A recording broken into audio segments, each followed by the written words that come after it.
Vamos agora falar um pouquinho sobre como olhar por trás de uma mandala. Eu vou pegar para vocês uma mandala que eu tô fazendo. Olha lá. Como é que a gente começa um desenho de uma mandala nova?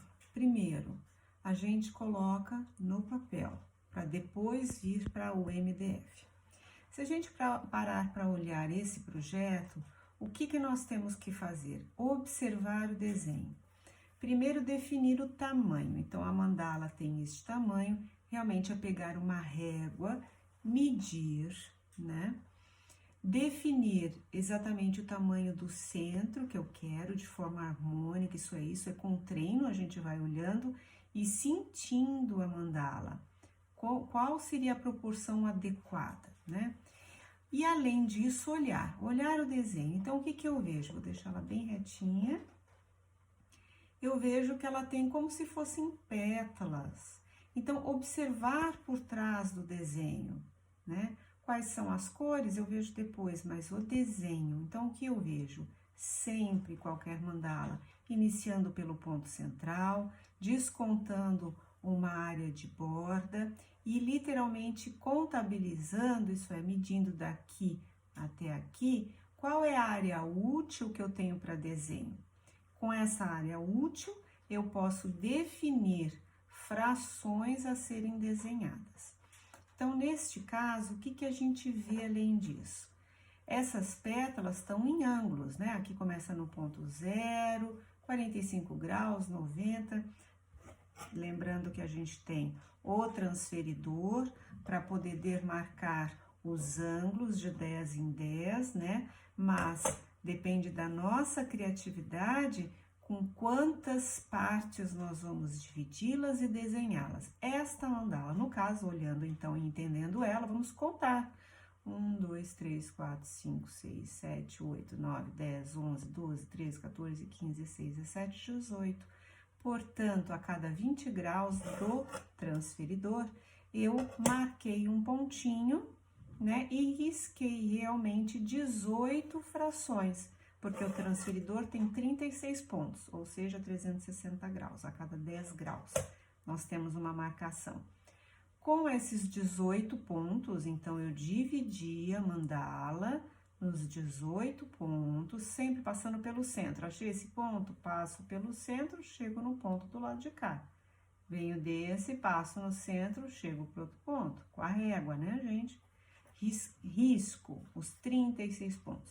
A partir daí, eu venho com o desenho circular, ponto central, uma proporção maior, uma depois para este desenho, uma outra para este, outra circunferência para este, outra para esse e outra para esse. Por fim, um desenho da borda. Então, a gente tem que aprender.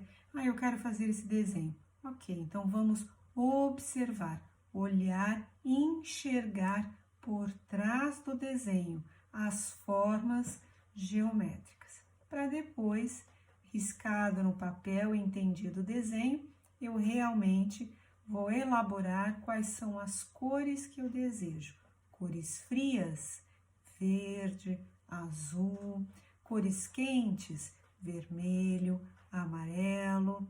Lá tem a explicação no meu canal sobre o círculo cromático, cores primárias, secundárias e terciárias. Eu sempre deixo algumas dicas, né, como o Pinterest, para ver as combinações de cores e lembrar que sempre quando a gente expõe num trabalho as cores, na verdade a gente está trazendo do nosso inconsciente para o consciente o nosso estado emocional. Então, lembrando que aqui a gente sempre expressa realmente um pouco da gente, né? A mandala é um portal sagrado, então que ela possa ser desenvolvida com a sua criatividade, com bastante alegria e bastante harmonia. Então, esse é um exemplo de como compor um desenho novo quando a gente olha e quer entender como aquele desenho foi feito. Eu espero que eu tenha ajudado com esta dica. Vamos dividir o vídeo em 3 etapas. Eu vou dar mais 2 dicas de 2 mandalas que as pessoas gostam muito, de como realmente construir esse no próximo passo, tá bom? Então, eu vou trazer uma outra opção, que é a mandala touros, um padrão existente na natureza. Muitas pessoas gostam dessa mandala. Você veja, essa minha, ela é bem grande, eu não lembro se ela tem 40 ou 50 centímetros, né? Então, lembrando que este padrão touros, como a árvore da vida, eles sempre iniciam pela semente da vida, tá? Então, como é que eu acho esse padrão do Taurus? Eu venho fazendo o desenho da semente da vida aqui e a partir dele, pronto, eu desenvolvo o modelo Taurus. A semente da vida, quando ela está terminada, ela tem 2 circunferências centrais.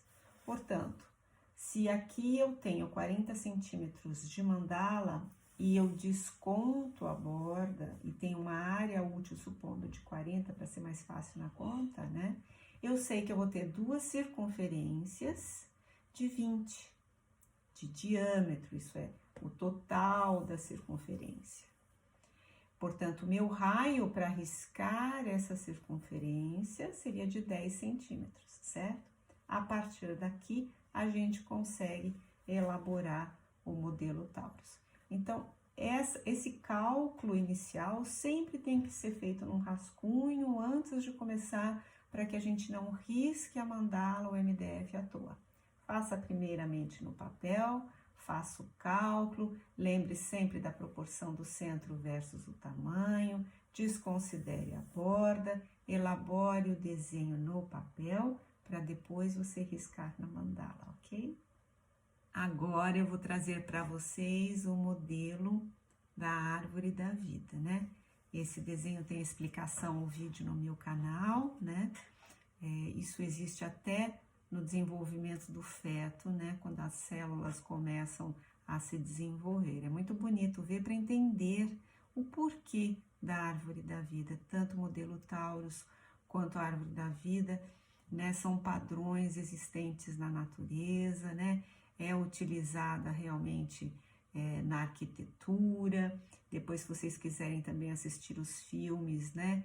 Entender a geometria sagrada, vendo o filme da proporção áurea, que é realmente a nossa proporção de ouro, e a sequência de Fibonacci, tudo isso traz uma harmonia quando você faz uma mandala. Se você tem ciência de como isso funciona, você pode aplicar aqui nos desenhos. Então, aqui é uma mandala de 20, a mesma coisa, eu desconsiderei a borda, calculei a área útil, e uma árvore da vida, ela é considerada o desenho da árvore quando ela tem na sua sequência 3 circunferências inteiras, ó, sem estarem sobrepostas.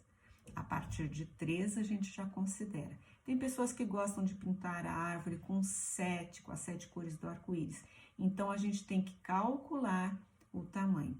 Então, se a minha mandala área útil tenho 20 centímetros, eu vou dividir os 20 por 3 circunferências, né? Chegar a um valor, então eu sei que cada circunferência vai ter este valor. Ah, eu quero fazer com as 7 cores do arco-íris, então eu quero 7 aqui para poder pintar as 7 cores, então eu vou pegar minha área útil, dividir por 7 para saber o tamanho real de cada circunferência que eu tenho aqui. Combinado?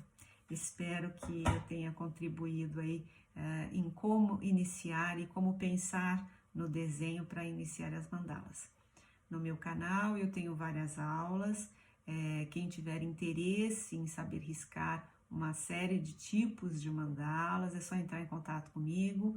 Eu vendo de 4 em 4, como se fosse um valor mensal, e você recebe aí a aula digital para que você possa desenhar na sua casa e você mesmo criar